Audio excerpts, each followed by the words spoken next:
ஏற்கனவே மனு கொடுத்துருக்கோம் வெங்கலப்பாளையம் நடராஜன். இப்போ மீண்டும் நாங்கள் கொடுக்குறோம்.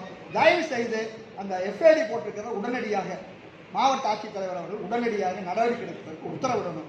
ஏன்னா இங்கே ரொம்ப அச்சமாக இருக்குது. ஏற்கனவே ஒரு காவல்துறை அதிகாரியே எஸ்பிசிஐடியுடைய ஏற்கே பல்லடத்தில் சுஜித் என்பவர் அடியால் கூலிப்படை வச்சு ஒரு பத்திரிகையாளர் வெட்டின சம்பவம் நடந்திருக்குது. தயவு செய்து எல்லண்டோ பிரச்சனையில் மாவட்ட நிர்வாகம் நாங்கள் கொடுக்கக்கூடிய மனுக்கள் மீது உரிய நடவடிக்கை எடுக்க வேண்டும் என்று தாழ்மையோடு கேட்டுக்கிறோம். இப்போ சமீபத்தில் பார்த்தீங்கன்னா வீரபாண்டி பகுதியில் ஒரு சாயப்பட்டறை சட்டவிரோதமாக நடந்து அது தண்ணியை அனுமதியே இல்லாமல் இயங்குது. ஓடையில் தண்ணியை கலக்குது. அதை போய் பார்வையிட சென்றதுக்காக சமூக செயல்பாட்டாளர் மேலே 7 சிக்ஷன் கேஸ் போட்டிருக்காங்க.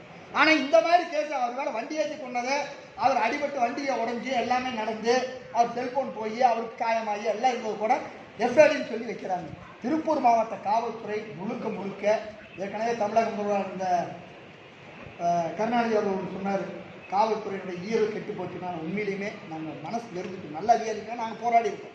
ஆனால் இங்கே மாவட்டத்தினுடைய காவல்துறை பொறுத்த வரைக்கும் ஈரல் அழுகி போய் கிடக்குது. எனவே இங்கே வெடிமருந்து நடமாட்டத்தின் மீது சட்டவிரோதமாக செயல்படுவதன் மீது நாங்கள் கொடுக்கின்ற புகார்கள் மீது உரிய நடவடிக்கை எடுக்க வேண்டும் என்று கேட்டுக்கிறோம். காவல்துறைக்கு நாங்கள் மனு கொடுத்தா ஒரு மனுவுக்கு கூட திருப்பி பதிலே வர்றதில்லை சார். அதனால தயவு செய்து கூட்டங்களுக்கு காவல்துறையை சார்ந்த ஒரு ஏடிஎஸ்பி ரேங்கில் உயரதிகாரிகளை கூட்டத்தை கட்டாயம் வர வைங்க. என்ன பிரச்சனைன்னு தெரிஞ்சுக்கிட்டு, ஏன்னா பல பிரச்சனையோடு இருக்குதுங்க.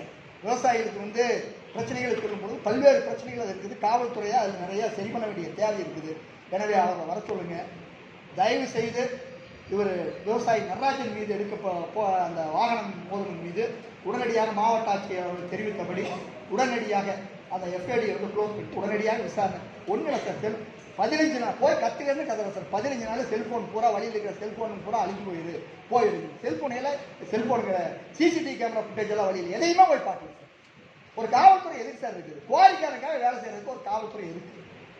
கல்குவாரிக்காரன் இந்த மாவட்டத்தை ஆட்சி பண்ணுறாங்களா அப்படிங்கிற நிலை இருக்குது. ஐஜி வரைக்கும் போய் பார்த்தும் எந்த நடவடிக்கை இல்லைன்னா என்னன்னே தெரியலைங்க.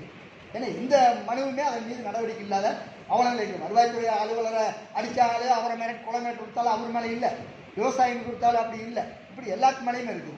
சமீபத்தில் பார்த்தீங்கன்னா மலையாண்டிப்பட்டினத்தில் நிறைய மனு கொடுத்துட்டு போனாங்க. மனு கொடுத்து அப்புறம் அடுத்த நாள் குவாரிக்காரர் கல்லை எடுத்து அடிக்கிறாங்க துங்காவி மலையாண்டிப்பட்டினத்தில் வீட்டுக்கு இல்லையே.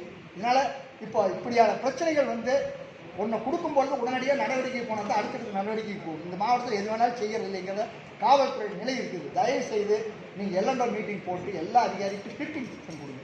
சட்டவிரோதமாக இருக்கிற மீது உரிய நடவடிக்கை எடுக்கிறதுக்கு உத்தரவை கேட்டுக்கிற வாய்ப்பு.